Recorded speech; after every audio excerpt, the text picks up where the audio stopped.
एवढंच कशाला, ज्यांनी अटक केली सोनम वांगचुकला, ज्या अधिकाऱ्यांनी, त्यांचं स्टेटमेंट आलंय. ते असं म्हणाले की आम्हाला गृह मंत्रालयाकडून, अमित शहाकडून स्पष्ट आदेश आले होते की सोनम वांगचुक वरती देशद्रोहाचा गुन्हा लावा आणि त्याला अटक करा. एक अधिकारी सांगतोय देशद्रोही नसताना देशद्रोहाचा गुन्हा लावून त्यांना अटक करण्याचं कारण काय नेमकं? त्याचं कारण असं आहे की यांनी स्वायत्त परिषदेची मागणी केली सोनम वांगचुकनी, आणि त्या परिसरामध्ये मोठ्या प्रमाणामध्ये अत्यंत मौल्यवान असं खनिज आहे, त्याला प्लॅटिनियम असं म्हणतात. मोठ्या प्रमाणात त्या ठिकाणी आहे आणि तिथली खदान, तिथली डोंगर पोखरायचं, खोदायचं, ते डोंगर, त्या ठिकाणची जमीन या सरकारने अदानीला देऊ केली आहे.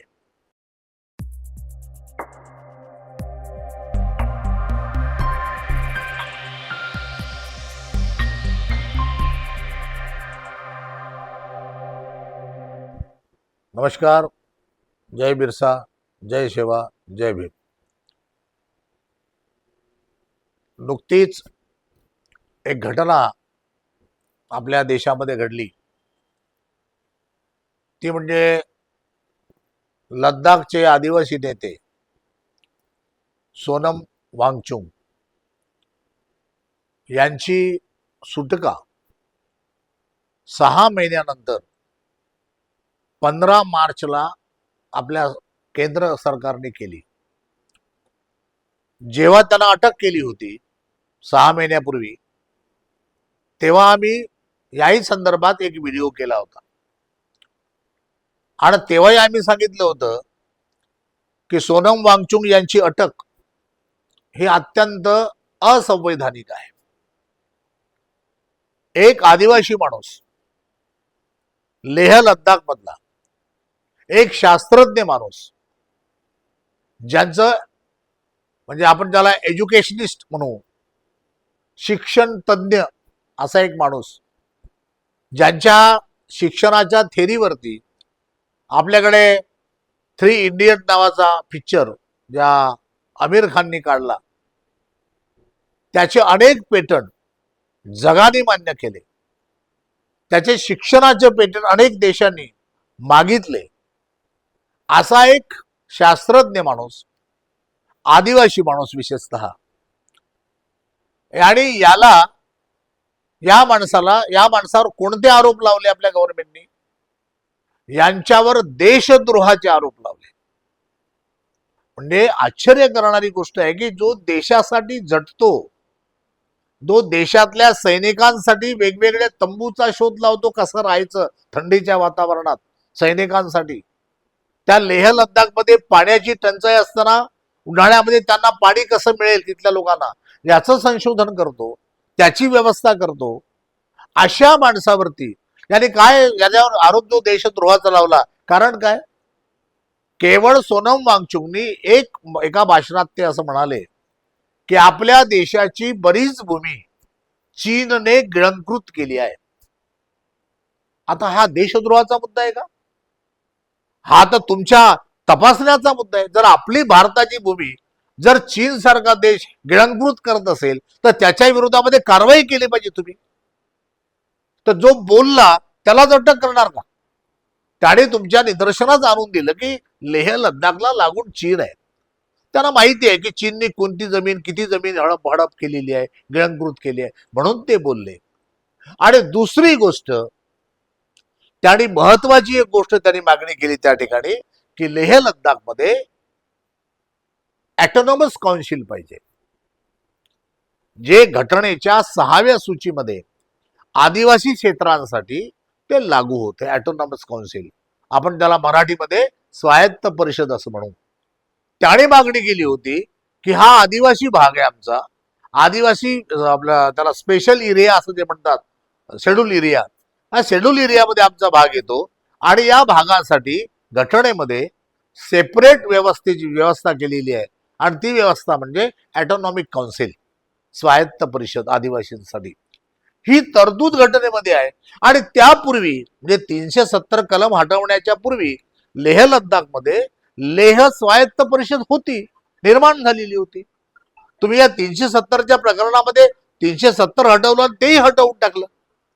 पण तेव्हा लेह लद्दाखच्या माणसांनी आव्हान म्हणजे मागणी केली होती की ठीक आहे तुम्ही 370 हटवलं, पण आमची लेह लद्दाखची जे स्वायत्त परिषद आहे आदिवासींची ती मात्र कायम ठेवा. तेव्हा गव्हर्नमेंटने सांगितलं होतं की हे एकदा सेट राईट होऊ द्या, मग आम्ही तुम्हाला परिषद बहाल करू. पण गव्हर्नमेंटने ती परिषद आदिवासींना बहाल केली नाही.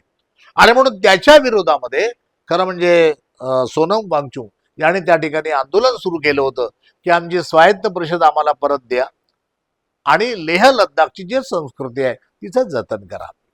ही मागणी ज्या माणसांनी केली, तुम्ही त्याच्यावर NSA लावला, राष्ट्रीय सुरक्षा कायदा, आणि त्याला अटक करून 6 महिने कुठे ठेवलं? राजस्थानच्या जेलमध्ये.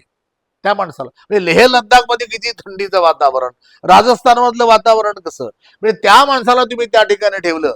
आणि मग तुम्हाला जेव्हा त्यांची पत्नी आणि अनेक लोक कोर्टामध्ये गेले आणि कोर्टाने या गव्हर्नमेंटला विचारलं की त्यांच्या कोणत्या भाषणावरनं तुम्ही त्याला देशद्रोही ठरवलं, जरा त्या भाषणाच्या क्लिप्स आम्हाला द्या. कोर्टाने मागणी केली. सरकारने ते भाषणाच्या क्लिप्स सरकार देऊ शकलं नाही. त्यांनी मागच्या तारखेला त्यांनी एक 2 मिनिटाची क्लिप दिली होती. सुप्रीम कोर्टाने विचारलं की यांचं हे 2 मिनिटाचंच भाषण आहे का, याला जोडून काहीतरी असेल मागे पुढे, पूर्ण भाषण द्या आम्हाला, तर आम्ही ठरवू की याने खरंच तिथल्या लोकांना देशाच्या विरोधामध्ये भडकवलं का, यांना देशद्रोह सारखा गुन्हा केला का. मग सरकारने त्यांना 15ला का सूट सोडलं माहितीये? 15 मार्चला त्यांना सोडल्याचं कारण असं आहे की 17 तारखेला सुप्रीम कोर्टाची तारीख होती आणि सुप्रीम कोर्टाने सांगितलं होतं 17 तारखेला या केंद्र सरकारला की तुम्ही सोनम वांगचुकच्या पूर्ण भाषणाच्या क्लिप्स आम्हाला इथे उपलब्ध करून द्या.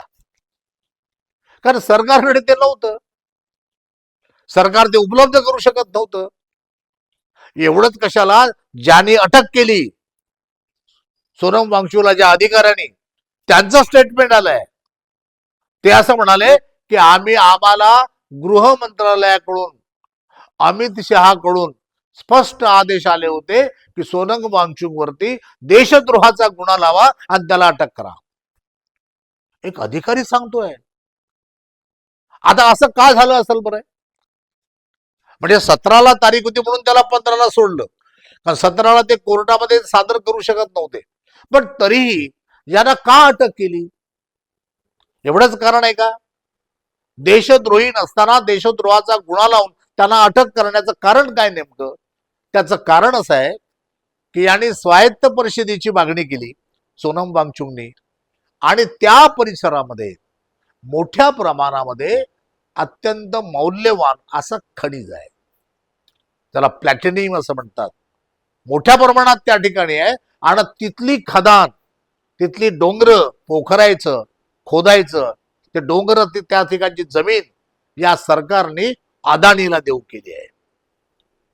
आणि या सरकारला माहित आहे एक जागा त्या ठिकाणी स्वायत्त परिषद लागू झाली, एक जागा 6 शेड्यूल लागू झालं, त्या ठिकाणी आदिवासीची ऑटोनॉमिक काउन्सिल बनली की मग मात्र कोणत्याही गव्हर्नमेंटला त्या ठिकाणी हस्तक्षेप करता येत नाही, जमीन कोणाला देता येत नाही, तिथले कोणतेही निर्णय केंद्र सरकारला घेता येत नाही, ते निर्णय ते आदिवासींचे ऑटोनॉमिक काउन्सिलच घेईल, अशा पद्धतीच्या स्पष्टपणे आपल्या संविधानामध्ये नमूद आहे.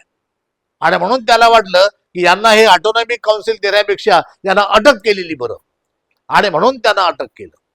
म्हणजे किती, कुठल्या पद्धतीने गव्हर्नमेंट चाललेलं आहे, कुठल्या पद्धतीने सरकार चालवते आहे. म्हणजे आपल्या मनमानी पद्धतीनं, म्हणजे आपल्या दोस्तांसाठी, आपल्या मित्रांसाठी सगळं विकून द्यायचं, सगळ्या जमिनी द्यायच्या, अशा पद्धतीने सगळं चाललेलं आहे. आणि हे सगळं असताना कोर्टापुढे हे सिद्ध करू शकले नाही, म्हणून त्यांना अत्यंत म्हणजे लाजीरवाण्या पद्धतीनं सोनम वांगचुकला त्यांना 15 मार्चला मुक्त करावं लागलं. त्यासाठी बिरसा क्रांती दलाच्या पूर्ण महाराष्ट्रातल्या प्रत्येक जिल्ह्यातून आपण केंद्राकडे त्या काळामध्ये पत्र पाठवली होती की सोनम वांगचुकला मुक्त करा. अनेक जिल्ह्यातून अनेक लोकांनी मागण्या केल्या होत्या. आणि तेव्हा गव्हर्नमेंटनं ऐकलं नाही. पण सुप्रीम कोर्टाच्या दणक्याने मात्र गव्हर्नमेंट घाबरलं आणि त्यांनी सोनम वांगचुकला मुक्त केलेलं आहे. तेव्हा या सगळ्या क्रियेमधून, या प्रतिक्रियेमधून आपल्याला हे जाणवायला पाहिजे की गव्हर्नमेंट हे असंवैधानिक पद्धतीनं चाललेलं आहे. हे गव्हर्नमेंट किती काळ ठेवायचं याची जनतेने आता याचा विचार केला पाहिजे. धन्यवाद.